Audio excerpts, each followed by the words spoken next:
And we're live. Welcome to Lady Geek Live. I am actually sending this out an hour later because I'm an idiot and I wasn't thinking about the time zone differences. Christie Shinn is my special guest today. She's an artist and head of Horror Studios. She draws stuff like Demon Bitch, which is inspired by people she hates because they're mean and ugly. She's got a Kickstarter campaign called I Told You So.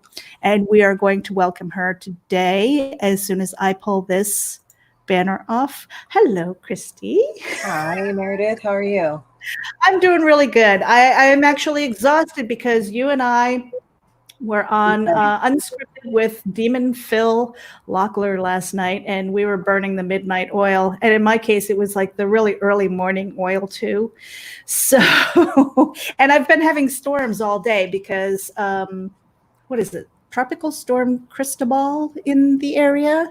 Oh, yeah, like you have hurricanes over there, right? Yeah. So I'm getting the outer bands of it. That's where I am in Florida. So that's been fun.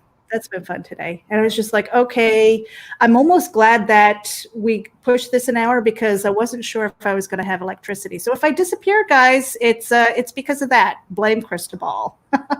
Yeah, right. Fucking Cristobal.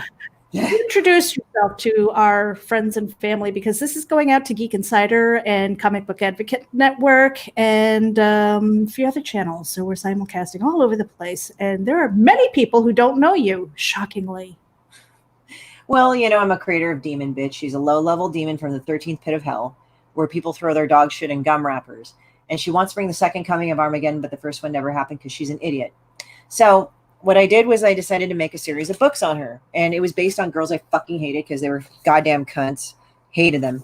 So the first one was this, Demon Bitch, Hellfire and Damnation. It's about basically LA chicks and their stupidities. And then this was about she sucks because she's a stupid piece of shit. And she wonders why everybody hates her when she does hateful things. And then this one, I kind of did a thing where Tony is featured in my Kickstarter. And in the Kickstarter, well, this one, Tony formulated these like alcoholic beverages. And they were bad. But it wasn't like he just threw shit together and did the dumb things. He just like actually crafted shitty ones. Like there's this one where, the Demon Bitch cocktail where it's pungent. And it smells pungent. It looks like a cup of semen. So, yeah. So he did that, and I drank all of them. I mean, like, and also what was happening before that was, and so I call it like Water for Chocolate, except it's terrible because Water for Chocolate's a great book. This one isn't. And what happened is that as I was wrapping this up, because it takes me a year to put a book together with all the materials and stuff. Midway, I got kind of a nice little surprise. It was called Casey Anthony, and she was a 6-inch pancreatic tumor. Let me find her. So this is me when I had my fucking thing right. Let me put you on big screen. Hold on a second. Okay. There you go. Oh, you actually have the CAT scan? Yeah, this is a CAT scan. Outlined in green is that somebody said Tammy Pond needs her own spinoff. They used Tampon, my friend made up a character. So it has these big tits right here. Let me see. She has these big tits right here. So like I did one called Pancreas Tits, and you can now get it as an enamel pin through the Kickstarter. So the thing is that I need to fund the Kickstarter at $5,500, and those are stretch goals. Some of the pins like Cove Thick 19 and the Plague Doctor, because one is glittery and one is gold. So I'm not looking just hitting $5,500. I want to go way past that so I can get you those pins. But I put those pins up because I think if more people get the pins, most likely I will get the goal. And on top of that, I have the Dusty Face Mask, of which has the slogan saying maybe somebody should take DMT and talk to the coronavirus. Because I actually saw some dumb bitch say that, and I already had like a bad opinion of her, but it's like, fuck, bitch, I didn't know you could go any lower. Like, honey, I don't understand. And so, like, yeah, I should have prefaced this by saying that we don't have limitations on language here, guys. So if you're easily offended, you might want to turn away. That's going to be a lot. That's going to be a lot. Well, somebody already, like, Unstoppable Knock Block, he or she said, like, Tammy Pond should deserve her own series. So I'm guessing they're readers of the book or the comic because it is on Webtoons. And also what's offered is, like, the Pancreas Tits Pin and the shitty tarot. Now, it's not a tarot deck. It's a Lenormand style deck. And what the Lenormand style is, it's like they share some imagery like the tarot, but it's like about, I think, 36 cards off the top of my head. but I added 10 oracle cards by 10 different artists that are friends of mine that they're just like, oh, can I draw a demon bitch? I need to draw a demon bitch. Please let me draw. I'm like, okay, fine. And the thing is, I want to give these artists like their free decks of cards because as a reward for and I make sure I tell the artists, it's like, look, if you go and you put something in my book, you will get a copy of the book for free at least. So I always do that. I always do that as an incentive. If they want to sell a book, I say, look, just pay for shipping and cost. You can go and sell it. That's fine. Just I'll tell you how much it is, when that is, and just sell it for MSRP and you're good. You know, but you can keep the money.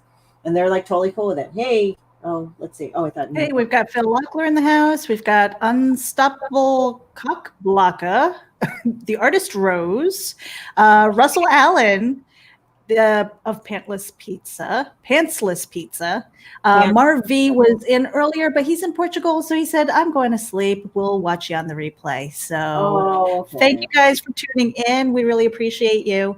And if you could share this out to your friends and everything, we are really trying to get Christie Shinn's Kickstarter past goal, hit those stretch goals and everything like that, so that she can release the third pin, which is shadowed on your page. And I just shared out the link to your Kickstarter page.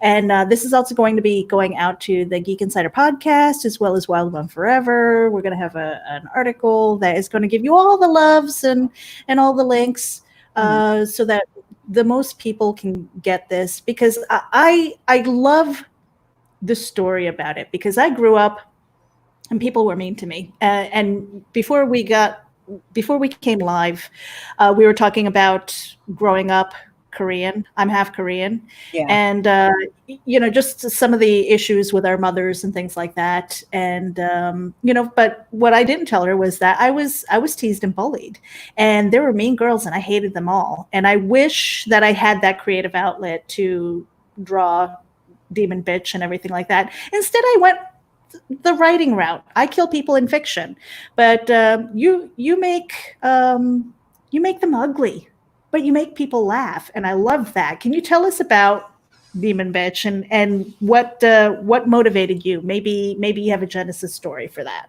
Well, I knew this girl, and she was a fucking MAW, model actress, whatever. And but I knew a lot of girls like that. Like when I first moved to LA. They would initially be nice and then just be fucking evil cunts. And I find out eventually they'd had all sorts of drug problems and they're incredibly stupid and narcissistic. And, after doing some nice things for her, she just turned around and tried to talk shit about me to a lot of my other friends. So I said, go fuck yourself. So I did a comic about her and those other chicks. I mean, I had an also particularly evil ex-friend. And the thing that was evil about her is that she wasn't outright mean, but she would say and do little things. And then it made me think after years, like, oh, that's why you did what you did. So that's what's going on. So yeah, there's that. And then there's that. Hold on. What's up? Nothing. Okay. Oh, okay. I'm sorry. I just thought there was something that needed to be addressed. So that's what ended up happening. And so what it was is that, so I hated this fucking bitch. And like I was angry, but then other people would just say shit to me like, oh, well, you should just get over it. Or they're just taking up space in your head, but they fucked you over anyway. So you should just go over it. I'm like, really? And as we know, we're both Korean. Mm-hmm. We have that rage. So I was like, okay. So I just started drawing the meanest, ugliest shit I possibly could on people. I don't put their names up on there. I give them a chance to change. And since they don't do that, then they do the other thing. So that was ridiculous. So I was pissed, It's like, so I drew it, and then I started drawing demon bitch, and people said, oh, dude, I have a demon bitch. Mm-hmm. I have somebody, I know a bitch like this. Like, so I just started drawing more and more characters, and people were fucking laughing. Like, one of my buddies says, like when I draw a shitbird, he's like, oh, look at them turkey-like eyes. And somebody saw shitbird's like feathers and said, look at them. They look like pregnant dog titties or something. So it's like this is level of anger that I have towards this, like, to people like that.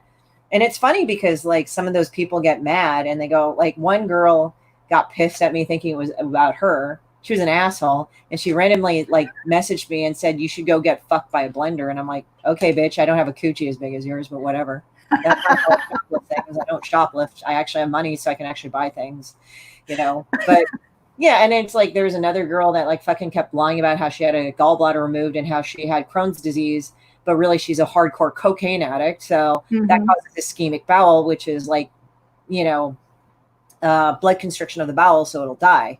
So it's not a good thing. And no, you cannot have Crohn's as a result of cocaine abuse. I did look, but it is. So she'd be like, oh, and now she's going like, oh, well, I fucking have my gallbladder removed. And we're all laughing at her because it was just like, really? Where's your incisions? And it's like, oh, they're below my belt and everything. It's like, bitch, you wouldn't fucking have any bowel surgery below your belt. You'd have it on your side if it's laparoscopic. You'd have 2 scars. You'd have one in Mhm. the middle of your, like under your sternum because they would inflate you. And then they would go and like fucking put a camera through your fucking navel and you'd have bruises. But it's like, oh, I'm healing up. It's like, where are your fucking bruises? Yeah. Or they do it the other way. I showed you my scar earlier. If they couldn't get to her gallbladder that way, they would go and cut around. But either way, you get scars, you know, Mhm. you'd have Mhm. some scarring. So, and they would be above your belt. So just the fact that they were saying all that shit, she was whining and crying about that. I was laughing at her. So I think that, that's one of the things that drives me crazy is the people who they see your misery, they see that you're getting any kind of attention, and then they have to jump on it. You know, like, oh, it's well, great. whatever I have is worse than yours, and love me, pay attention to me because I'm more important. That drives me up the wall. Well, the thing is that on her mistake, it's like I actually had something similar. I told you about my procedure. They also removed my gallbladder. So it's like, bitch, I know how this is. Like, I know how you are. Like, don't even do that. Oh, Rose, I bought the bandana from a new Kickstarter. Yeah, artist Rose did it, and she Cool. called it the cum rag. It's like I bought a cum rag from her. Phil Locklear says, "Remind me never to piss off Christie," Oh, and she won't draw you ugly, Phil. She's just going to draw you with big, gigantic boobs, yeah, I like she drew did with this last too. night. Yeah, that was one hell of a night, and I can't even say that I was drinking. It was great. It's just we were laughing and we were just drawing like the worst things ever. I know. I was just like, the conversation stopped because all of you, everybody in the panel, was drawing pictures of Demon Phil with boobs. And I just thought that was hysterical. And those of you who don't know Phil Locklear, definitely follow him. He's Comics and More New Jersey, or Comics and More NJ, and follow him everywhere. He's doing some great panels and stuff like that and helping to promote comic books. And he's also a creative himself. So we're kind of following each other. This is like a really nepotistic, is that the word? Nepotistic kind of group. It's kind of a small, the comic book people, I think, they're for the most part tightly knit, Yeah. but it is like a family because they will argue and they will be at each other's throats a little bit. But I think at the end of the day, they just love each other, and we want to see each other succeed, And so that's why we try and push each other with the Kickstarters and the Indiegogos and things like that. So Well, yeah, I think go it's on. Sorry. no, go ahead. No, I was just gonna say I did a new Demon Bitch cartoon. You want me to see? It's like the shit I see on Facebook. Oh yeah. Also, the artist Rose says I was gonna type that, but YouTube ate my comment. The cum rag. Oh no. So I'll show it to you guys. I'll show it to you. Hold on. There you go. Okay, let me add that to the stream here.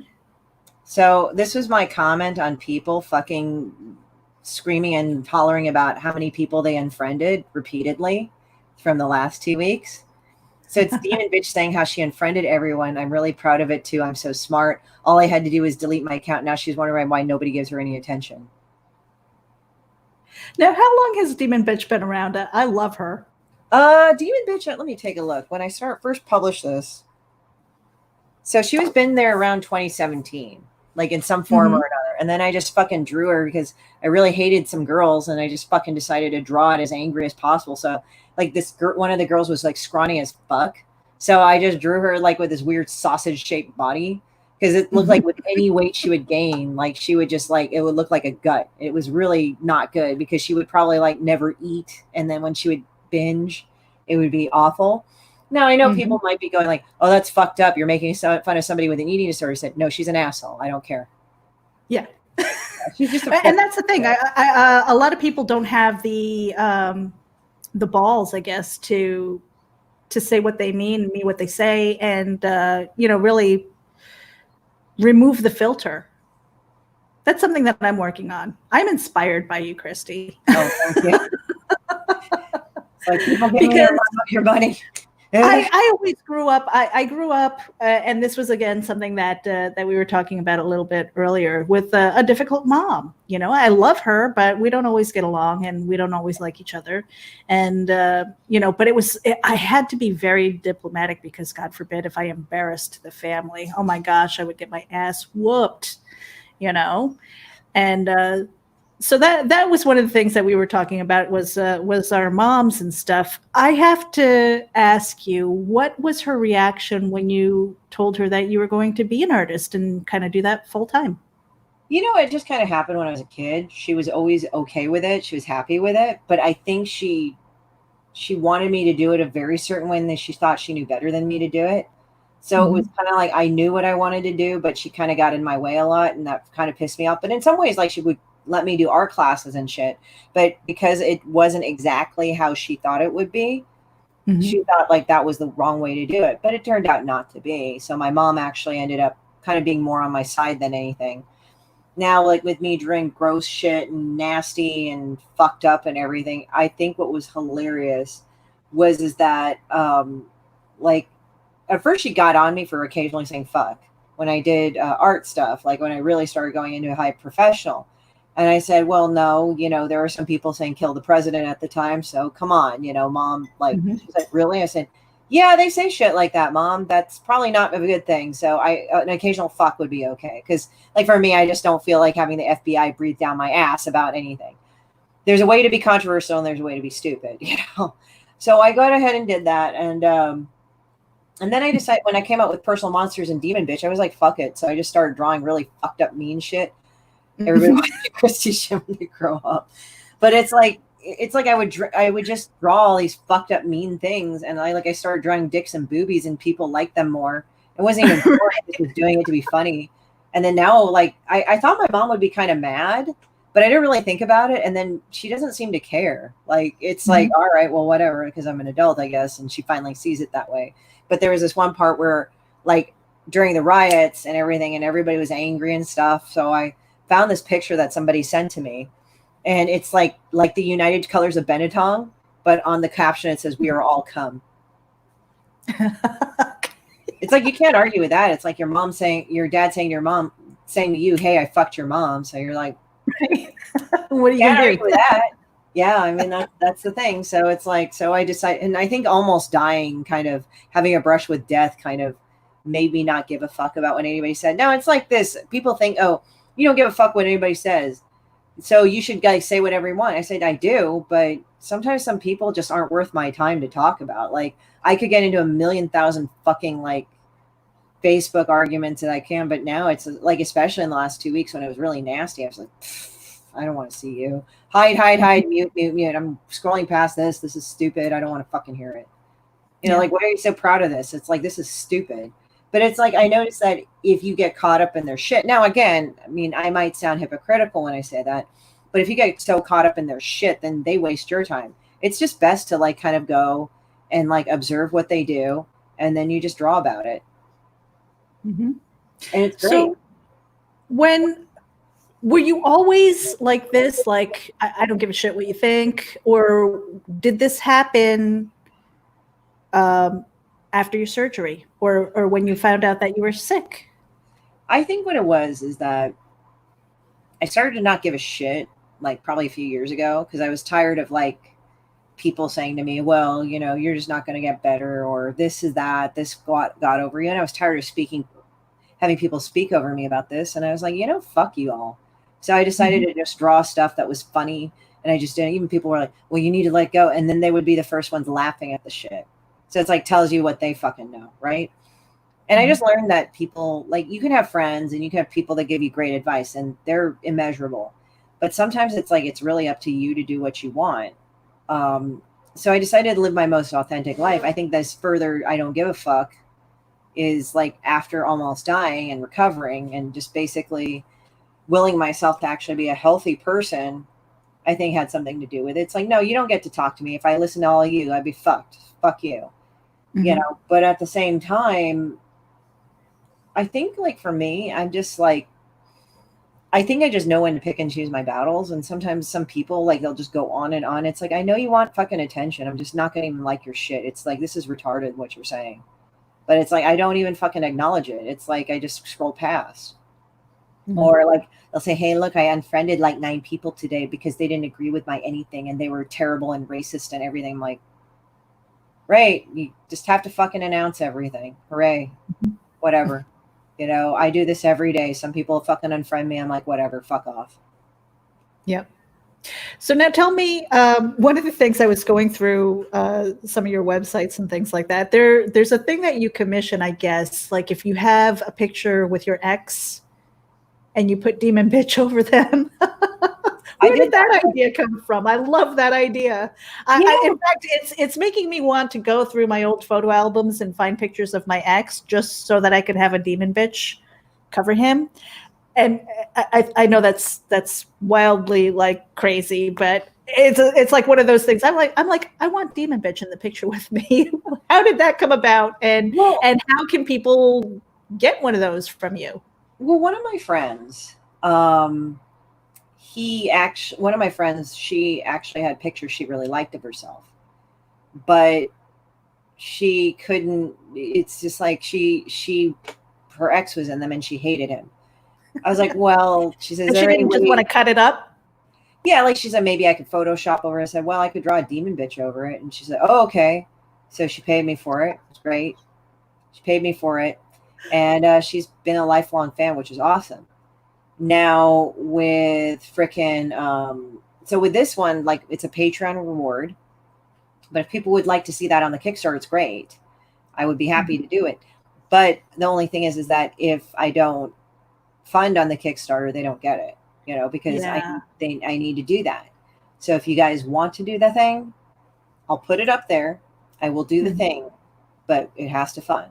So I'll be willing to do it and I'll crank it out, you know, like, and I think it would be a $40 tier. I would just take whatever picture of their ex. I did that with my friend Tony. He had an ex. And so I just drew a picture of Demon Bitch, like throwing up or something like that by him. There were a lot of other weird things that I did, but it's just like Demon Bitch is like this terrible thing that you can just fucking beat the shit out of because she's a piece of shit and it's great. So Now, I was mentioning this earlier before we went live that you have so many options in your Kickstarter that I was just like, well, I want that and I want that, but I don't know if I want that, you know, and I can't afford the entire like the what the hell do you call the super package? I'm like I'm pulling up your Kickstarter right now. yeah, It's like like one like the fucking worshiping the devil 1.0, 2.0 or some shit. but I mean, you have all kinds of things. You have 5x7 prints, you have pins. And then I thought I saw something about like if there was a package that I wanted, or, you know, that you could build one for me. Yeah, I can do And that for I was people. just Like, like, yeah. yeah, like I can do that. I listed in my Kickstarter, but I know it's a lot to read. But I will say Mhm. this, like I will do it for the Kickstarter. Like if there's anything in the Kickstarter that you want, but it's not in a package that you want, I'll build a custom one for you and I'll tell you like what it's called. And you're welcome to like and you can get it and it'll be customized for you. I mean, people say, well, you'll do a custom pin then. I was like, no. I No, have not the these pins. pins. Yeah, no, it's like no, I have these specific pins. But let's say Mhm. if you want these pins, but you don't want this stuff, but there's no other package that says that, then Mhm. I will build to you a custom one with those pins. So let's say if you want the dusty face mask and 2 oracle decks and 5 pins and this is what you want, I'll make it because it's Mhm. within the parameters of the Kickstarter. So if it's within the parameters of the Kickstarter, I'll do it. Yeah. And I'm looking at it right now. Pledge 150 or more for the fuckopolis. Fuck. Fuck off. I don't know. It's Version like not two. even spelled right. I don't fucking know. I was like, well, that's a great word to tie my tongue over. But you are just about 2,500 away from goal, and you've got 16 days ago to go. Yeah. And I think that you're going to make it because I mean it's just so much fun. And I mean you're active. You have your lunch hour that you do. Yeah. You do that every Monday through Friday. Where can people find that and tune into you? Well, you can find it on YouTube, uh, Twitch TV, and Facebook Live on my personal Facebook. But I Mhm. also do Periscope and Picardo, I believe. But Okay. the thing is that but I have like a like commenting thing. So, but the thing is, like, definitely say hi to me and I'll respond to you verbally because I'm going across multiple platforms. Right. So, yeah, you can catch me Monday through Friday, 12:30 p.m. Pacific Standard Time, and I'll be there for an hour. But I know, like, on all platforms, they should stay recorded for a while at least. I know YouTube will archive all of them. Twitch kind of Mhm. deletes them after a few days, and I know Facebook Live will have them. So if you can't catch it then, you can Right. catch it later. Right. And I'm just going to share out a couple of your links. I had the Kickstarter out here, Webtoons also. Now, Yeah. Webtoons, I've never actually visited Webtoons. I never really needed to, but these have your different prints, and it works kind of like Patreon, right? Which one? The Webtoons. The webtoon. Webtoon is like a comic strip, so it's Mhm. like a weekly comic strip. So it's a thing for web comics. So I have it up for web comics myself. But Mhm. then it's like I keep all the pages, so obviously I put them in the book too, along with a few Right. extras. Yeah. Yeah. So when the Kickstarter is over, what are you thinking about your next project? Like what next book you might be doing, or I mean, it's kind of anything weird. like It's sort of piecemeal. Like I think of different projects all the time, that? but Mhm. it's like I have to have in my brain go and do the thing. Mhm. So it's kind of like yes, but no. Like with this one, I kind of planned it over a period of months, and now people think, "Oh, you were just there writing." I said, "Well, no, I wrote it out. I kind of had an idea of what I wanted, and Mhm. then to make the thing because everything is done. I just need this all manufactured. That's what the Kickstarter is covering. But like, I went over to Shuffled Ink to do the cards, and I got their template to figure out what it was, and that's what it was. You know." Mhm. And for anybody who's curious how the card reading is going to work, how does that work? Well, Because that's part of the one of the pledges is that yeah. they can do a card draw. Yeah, like what it is I'll do a random card draw sometimes. Like if you do a random 1 card or 3 card draw, and some Mhm. people just say, "Hey, I want a general reading." So you just do like you take out 1 or 3, and then you do a general reading for that person. But and I left it open because it's to be silly. Because I mean, you look at the fucking deck, it looks fucking weird and fucked up, right? But the thing is that with but with like sometimes the specific questions because there's a specific question for 1 card and then there's like a 3 card that is a specific question. So let's say, and it's good to be as specific as possible. Like, you want to know, I'd like to know about Geek Insider, what are we doing on this thing or whatever, what direction is it going?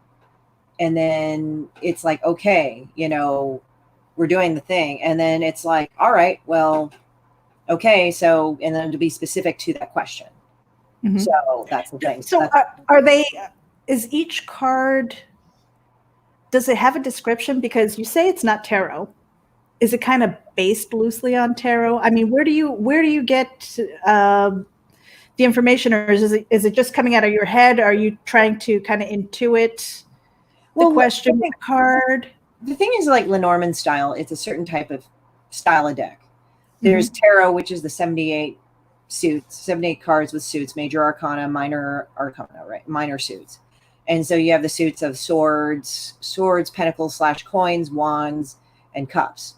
And each of those represents something. So coins is like wealth, pentacles, coins are wealth, cups is generally love, emotions, swords are more decisions, and wands are more action. Mm-hmm. So that's what they recommend. And then each of the arcana, major arcana, represents stuff like the Wheel of Fortune is like a wheel turning. However, when you look at fucking Lenormand, they kind of have the same thing, but they don't have suits. They have things like the rider, the letter, mice, and each of those do mean something traditionally. Mm-hmm. But the thing with reading cards is that when you read them, you might like look at the suit and say, oh, okay, because this card popped up, this suit represents this and this, this, and this. But there's so many factors in between. Sometimes you'll just do a whole spread of cards. And even though dictionarily wise, I like to say they do represent something, it's like, oh, well, this just means you'll get the promotion or something. But it doesn't really say that, like in those cards. They may not make sense, but that's what you get by reading them. So it's like card reading, it's like it's like an intuitive exercise. So it's kind of like what your gut's telling you, but you're not sure, but it kind of reflects it back to you. I mean, I know people go mumbo jumbo energy and all this, and there is something with that. But I think sometimes when you practice it enough, it's your own intuition reflecting back onto you. So how in the world did you find the other artists to come up with some of the art for this Oracle deck? Well, I've worked with them, or I know them in real life. Like I know Mia Bunn, she did Rebirth. That's the one with Demon Bitch squeezing out another breech birth type shit. Right. You have. I think that's the one that disturbed me the most. Yeah, I was thinking, damn, I don't want anybody to see your vagina, but I'm just like, you know, we should just probably leave it because it's just gross. Fuck it. And I don't know, some of the artists, I just let them like kind of do what they wanted to do. Like some of the other artists, like I had Lawrence Hubbard, he does Real Deal Comics, he's known as Raw Dog. You know, I just said, and he says, well, what do you want me to draw? I said, well, as long as it has Demon Bitch or any of her stupid friends and they're doing something. And I said, like, you know, make sure the art's like at the 2/3 up, because you have to put a sign at the bottom saying what it is.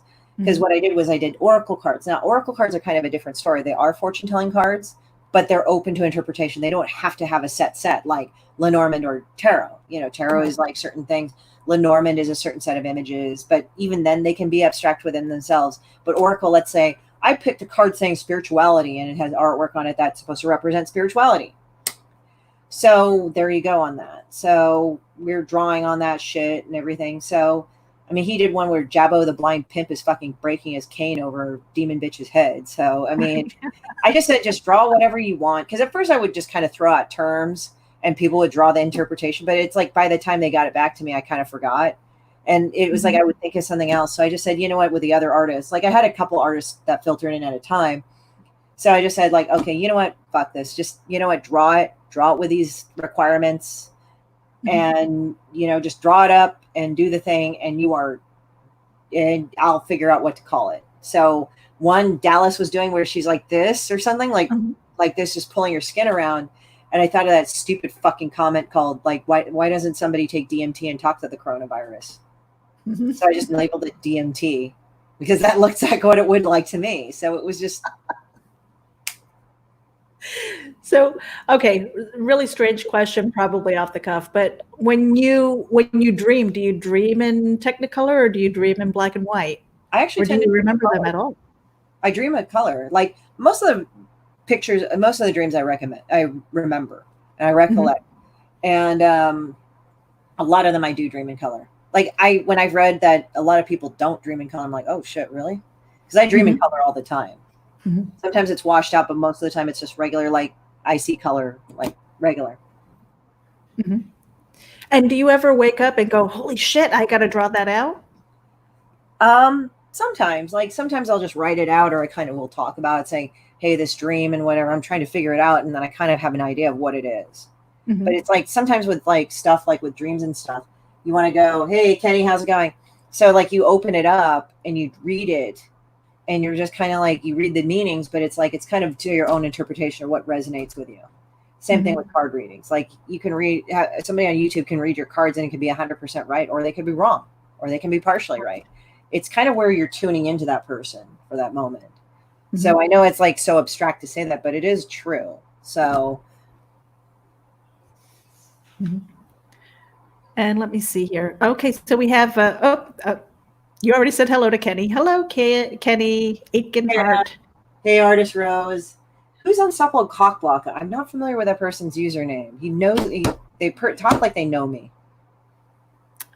They're on YouTube, so it's really unless they're on Facebook. Yeah, I'm not sure.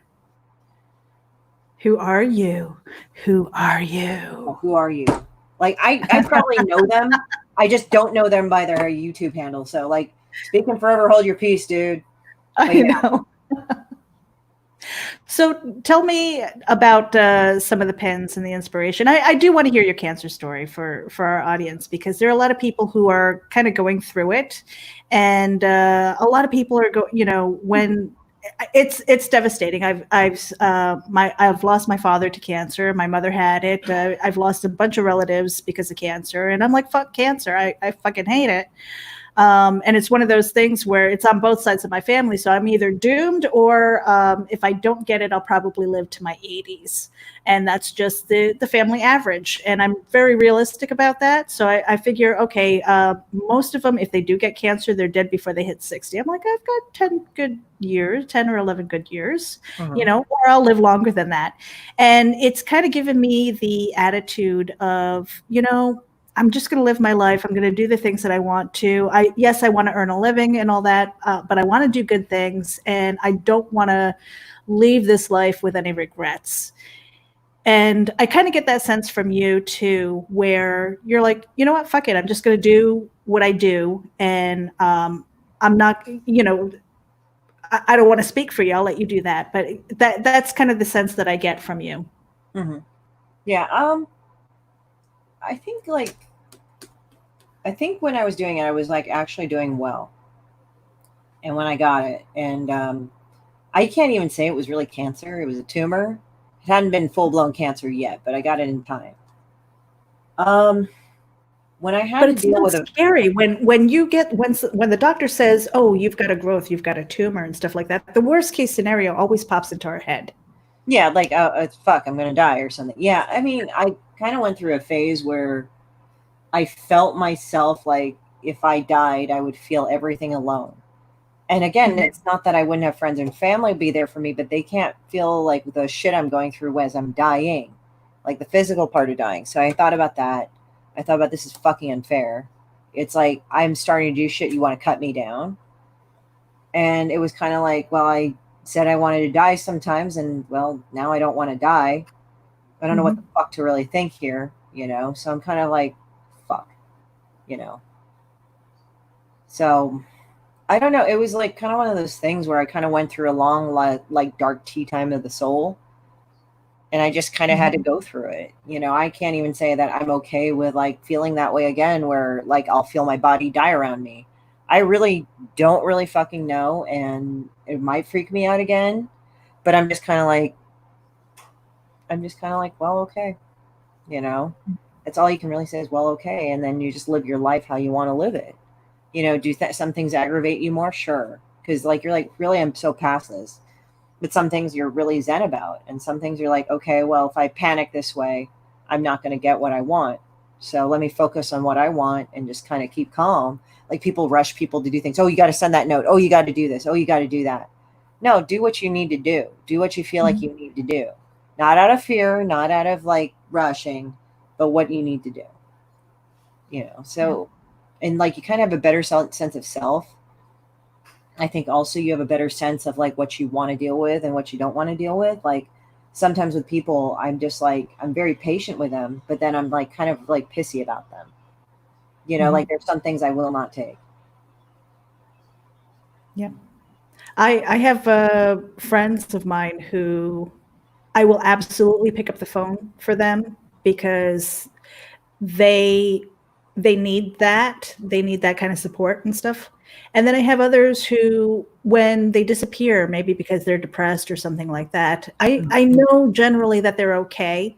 And they're okay to kind of wallow, because that's what I do. If I get into a depression or something like that and I'm not feeling it, I will tell people I am not good company right now. You don't want to be around me. Don't try and cheer me up because I will bite your head off. And I don't mean to. It's just I need to be in this place right now, and I need to be okay with that. And then I'll come out when I'm good and ready. Don't fucking rush me. That drives me crazy, And I think when we are sick or we get a scare like that, or we go through that type of surgery, any kind of trauma, I guess, whether it's to our body or to our heart or mind, we need that time to kind of assess and figure out what the hell is a priority and all that stuff. So I totally get what you're saying as far as you want to be patient with people, but at the same time you want to shake them and say, this isn't fucking killing you. You're going to be okay. Yeah, or like, it's just, I really don't want to hear you fucking screaming, yelling, and panicking in my ear. This is just not something I want to deal with. Yeah. I mean, is it moving you forward and things like that? Speak to your mindset about that, though, because again, when you get that, when you hear it from the doctor and you're like, oh my gosh, I'm going to die. But then that mindset is so important for me personally to say, okay, I'm not going to let this kill me.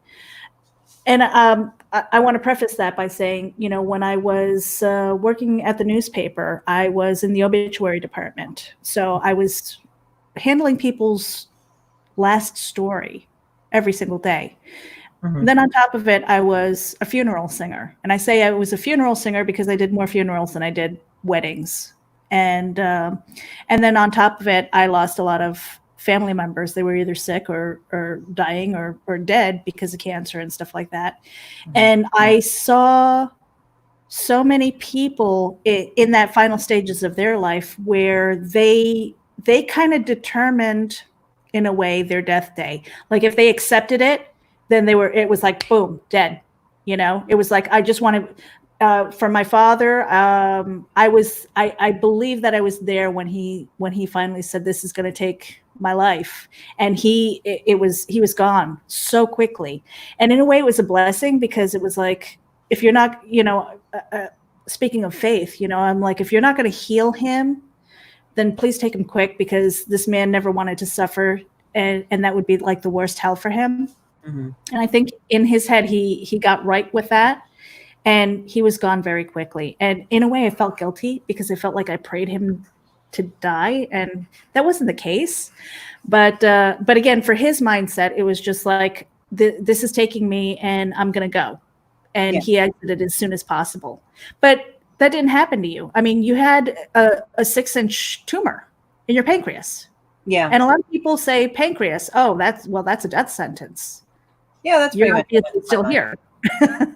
Yeah, it was weird because I had to play this game of craps that I didn't even fucking want to get involved with. And like I had that rare 1% of tumor that it was like, it attacks Asian women and Black women. And it doesn't turn cancerous until past a certain point. And it hadn't yet. So if I left it in, it would have been cancerous, 100%. That's what the surgeon said. But since it wasn't, they just took it out. It was like a neoplastic pseudopapillary tumor. And even then they said, when we got the pathology back, they said, oh, it's a growth. And we're like, what? And even the doctor was like, what? So he called them, and I guess I can't even explain it, but how the oncologist was explained it to, and the pathologist, it was like one of those tumors that really wasn't a tumor. It didn't behave like a traditional tumor, but it could be cancerous. What it does is, past a certain point, as it'll grow, it'll break apart and it'll spread the cancer around. And because the surgeon said, you need to take this out right away, because if you do not, 10 more years, I had to beg, 10 years ago, I begged this woman to take this cancer out of her and take this tumor out. She didn't. 10 more years passed and she has stage 3. I don't know if this woman is alive, but she's battling stage 3. Right. And I'm like, well, fuck, I don't want to play with those odds. But yet somehow I played the odds and I won, even though it was like slim. So it's like, part of the 1%, that is incredible. But also, I mean, how did you know to get examined? Was it just part of your annual exam? Or, most people, I don't think, when they're going to the doctor, just, for a checkup and stuff like that, they're not like, hey, check my pancreas. Well, it was weird. Okay. When I woke up, I had been feeling like shit for the past month of August. It was after Comic-Con, and I thought I was run down, personally. Yeah. Then I would like want to sleep in. Yeah, like I thought it was concrete, but I would sleep in bed for 3 days. It's like I didn't even want to work out, and I was like, "This is weird. Maybe I'm lazy, but just something in me was like, don't work out, just don't." So I was like, "Fuck." So I like woke up one time. I was on my cycle. I felt like shit, and I said, I need to go to the doctor. And I tried calling my primary care physician, different person at the time. I changed it since, but then they said, "Oh, you'll have to wait till September." I'm like, "Well, fuck this. I'm not waiting." So I just felt bad. Like I thought the reason why I went to the emergency room is I thought like a latent kidney infection, because my lower back hurt in a way, when you had a kidney infection before it hurts in a certain way. So I thought it was that. And I was having weird aches and pains on my legs or everywhere that I was injured, my upper back, everything. It sucked. And I was like, what the fuck is going on? So I walked over to my thing and So I went over to the emergency room thinking, oh, because I thought it was urgent care, but it was emergency room. I don't know why I did that, but I just did that. And I felt kind of stupid because it would just kind of fade in and out. Like I'd feel sick and shitty and run down, and then I'd be okay. And then it would just fluctuate. So I guess they just took it in their head to just, do an ultrasound on me. So they did. Came back and they told me, oh, you've got a mass. I was like, what? You have a mass either in your stomach, your liver, or pancreas. We're going to do a CAT scan with contrast now. I'm like, what? So I go in and I'm thinking, God, I hope it's not pancreatic tumor. Well, that happened. After the CAT scan, they came back and they said, well, we found it in your pancreas. I'm like, what? And that's when the whole fucking cascading thoughts happened, and it was not fun. And that's when I had to pull myself together in a way and just say, look, at this present moment, I do not have a cancer. I will not view it as having cancer. I do not have cancer. And it didn't mean I was going to go home and forget about it. Because obviously, if I'm feeling like shit this many times, there's obviously something wrong. Mm-hmm. So they took me by ambulance. Not like it was crazy fast, but it was just they drove me to the other hospital because they already lined up specialists and stuff. And they just checked my tumor markers. They had me in the hospital. They put me through an endoscopy and they did biopsies, and they said, okay, well, we'll just go in. They cut me open a little bit. Cancer, there was no spreading of cancer, it was just a tumor. They took it out, did the whole thing. It was just weird. It was just kind of like how it was escalating, like from, I had like I had an advanced stage possibly of pancreatic cancer to like, I was going to be diabetic. And then now I'm not diabetic at all.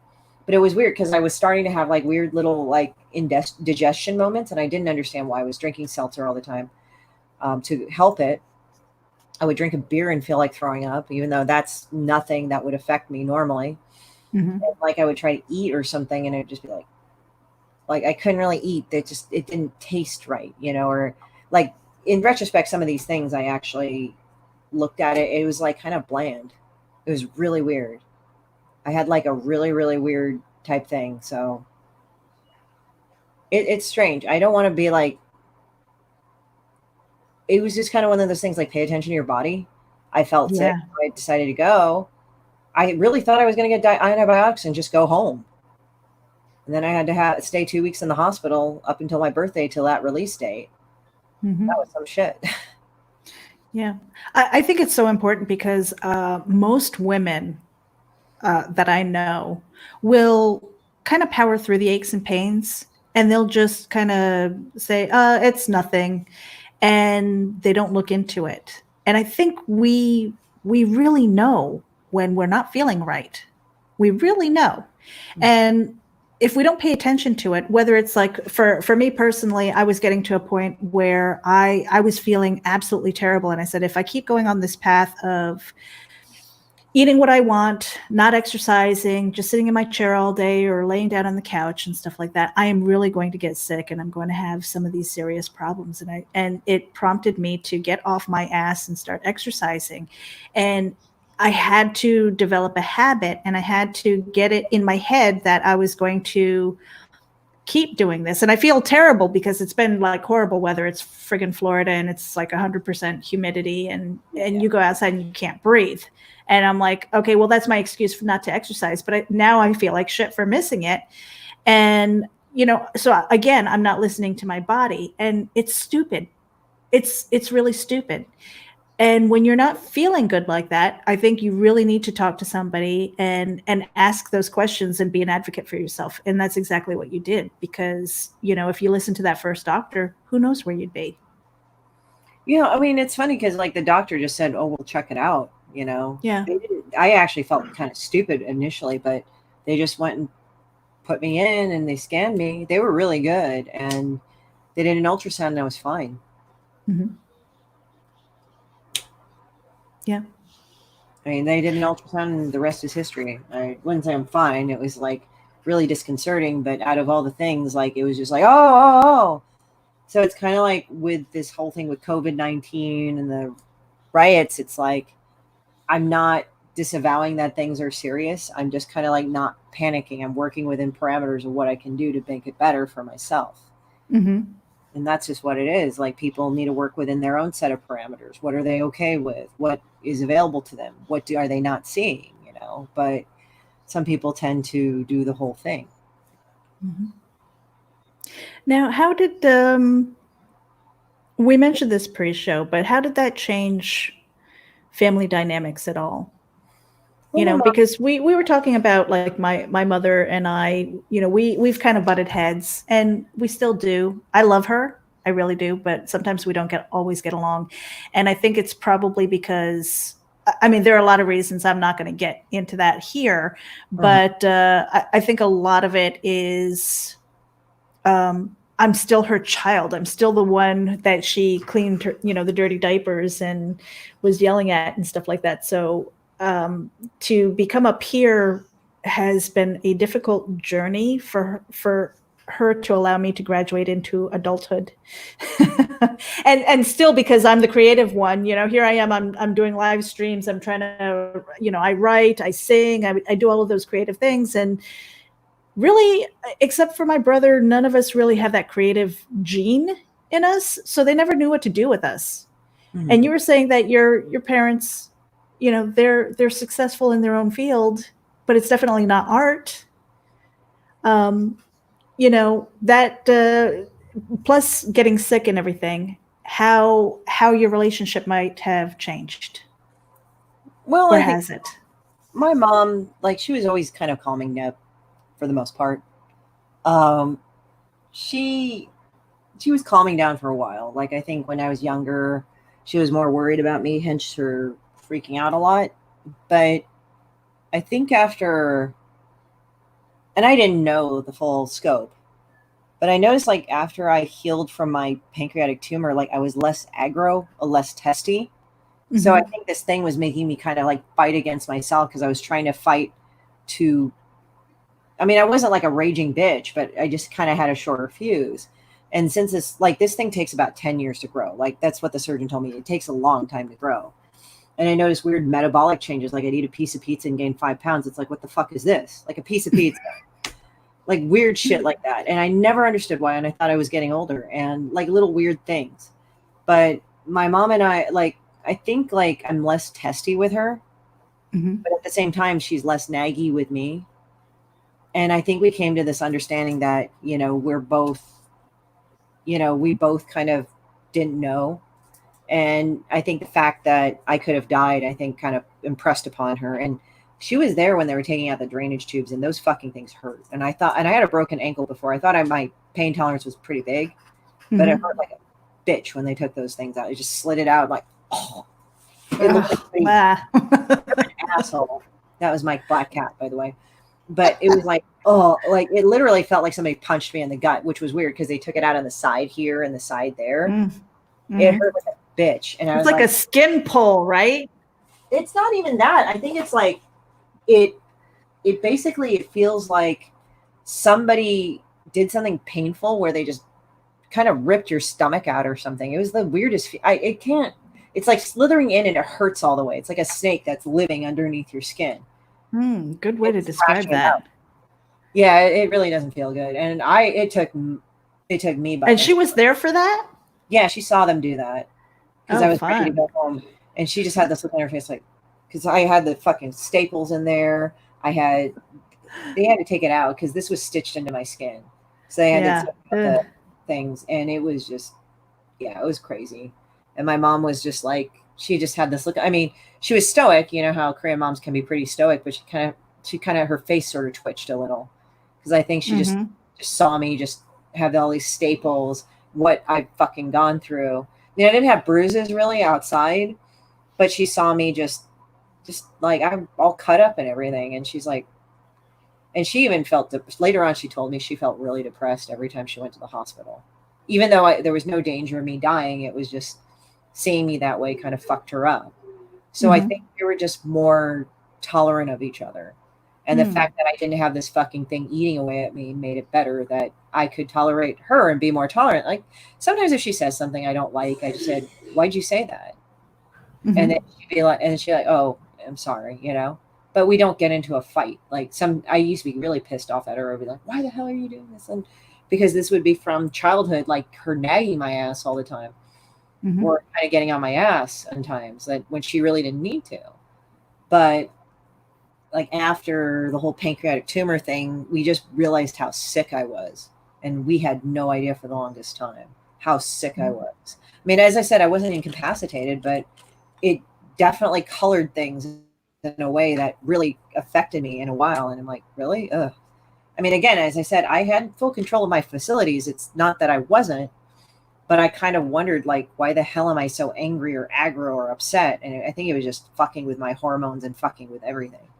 Like I would wear a shirt that a friend gave me, and if it was a certain material, I'm like, oh, I can't wear it because it would just kind of start this rash.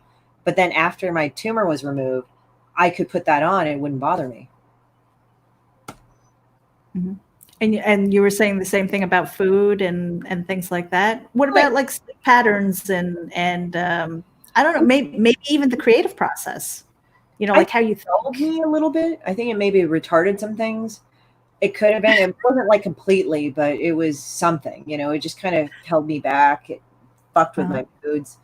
I think the sleep did bother me because due to the pain, because it was a mass pressing against my back. So I think it was like hurting things that had been injured before that would otherwise not bother me did. So it's pretty crazy. Yeah.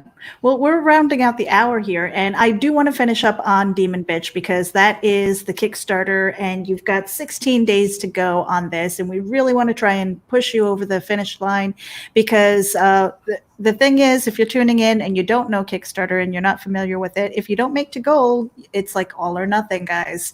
So, you know, I would definitely push this out. Tell your friends, you know, buy a pin, buy a 5x7. I mean, you've got all kinds of stuff. You've got the masks and everything. I don't suppose you have a mask there with you. No, I don't have it built. These are for the manufacturer, but it is designed. So the design is up there. And I actually, they actually, the bandana company, they make shirts too. So they sent me the shirt made out of the same material. So I actually put it over to see, and it's very breathable. So it's not like you're going like that. But you can use it as a bandana, and the material feels nice. It's really good. Yeah, I'm going to put your link in the chat here again, and then we're going to post this out. And again, this is, you know, we're going to do an overview with an article and everything on Geek Insider and Wild One Forever. And, you know, the replay is going to be available on YouTube and on our podcast. So that's going to be aggregated out to iHeartRadio, Spotify, Podbean, and a few other places where people listen to their favorite podcasts and stuff, whatever app it is that you like to do. And one of the things that I usually close with when I have a guest on is, if you could go back in time and tell your younger self one thing, what would it be? I don't know. It's like, don't be afraid. Don't make decisions based out of fear. A lot of people make them. It's not a good thing, because when you're making a decision out of desperation, you make the stupidest decisions for yourself. Don't make it out of fear, because if it's okay to be scared, that's not what I'm saying is that, but understand that making it out of fear or desperation is just not going to put you in a good place 100% of the time. I love that answer, because when I was younger, I felt like I feared everything, and everything felt like I was going to die. If I did something new, I was going to die. Yeah. I know. And it's like, okay, yeah, that you're not dying. It didn't kill you. And doing it the first time made it a lot easier, you know, for the next time around. And that took a while for me to internalize that. So really great piece of advice. We've got here, Buy a Cum Rag by the artist Rose. Oh, yeah. And the Unstoppable Cock Block says, is there room for a heavenly arch nemesis in the demon bitch world? Maybe angel tits. Oh, God, angel tits. That would be funny. Or angel ass. Because I heard it like there's a term angel ass, so maybe I'll do that. That would be funny. Who the fuck are you, Cockblock? I know you know me because you read my books. I'm just trying to remember who you are because I don't know your YouTube handle. It's really hard to see what the user, their picture looks like because it's so small here in the chat. Yeah. And then Russell Allen says, titty pins for life, hashtag. There you go, right? Titty pins, like spread the titties. Like seriously, I need to get past 550 so I can make more demented shit for you guys. Right. That's what we want. We need this in our life. So everybody, I put the Kickstarter link in the YouTube and the Facebook channels, wherever this is posting. And again, this is going to be up on Geek Insider and Wild One Forever. Thank you so much for tuning in. Christy, do you want to do any last words or shout outs or anything like that before we end the broadcast? Well, just to let you know, the artist Rose in there, she also has a card in here too. It's called Burrito Dreams. All right, cool. The thing is that if you want to take a look at other artists' work and support them, I know I'm manufacturing them, but the thing is they're going to be so happy when they get their new cards. I'm giving them a pack of cards. That's what I do with every artist. So please, support this Kickstarter, because in a way you're supporting them, because they're actually having a physical item that's actually manufactured for their own shit. It's not just about me. It's like the 10 other artists that I support here too. I mean, I'm not in riches. I can't really pay them what they're worth, but I can at least give them that. And that makes them fucking happy. It makes their day, because sometimes some artists feel really beaten down. It's like, I can't believe you asked me. It's like, your artwork's good. What the fuck is wrong with you? Mm-hmm. So please, for this, and also for the big titty pins, come on, you got to own them, because look, this year has been garbage for a lot of people.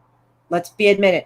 And to people to focus on the bad, let's laugh at it. So we have COVID-19. We have the plague doctor. Now we've got pancreas tits. Look, if I can laugh at my shit and make it stupid and ludicrous, I think you can too. We need to laugh at this thing, because that'll actually make us cope with it way better. Because what I saw the last 2 weeks, people were not okay with it. And they were pretending to be, and they were pretending to go, let's go full activists, all of us. But the problem is that they were just ripping each other apart. And I'm not saying you shouldn't be an activist. If you want to, you want to, but they were ripping each other apart. And I do not want to see that shit ever again. So if you want to go and support and build up things, you can build up my artists. I mean, okay, they're not doing the whole deck, but come on, they've got a piece of art. They're wanting to go and make it work for themselves. All of them got fucked over in this situation. Mm-hmm. So it's not about me. Yes, I'm putting the Kickstarter. Yes, it's my creation, whatever. But I'm also trying to lift my other artists up by involving the fan art. I could have not done it. I'm not saying I would have been a bastard not doing, but I wanted to include my friends in it. I wanted to include other artists that were good at their work and that do deserve some recognition. And they're fucking funny and great people. I don't work with people that aren't good people. You can be talented as fuck, but if you're a fucking piece of shit, I won't.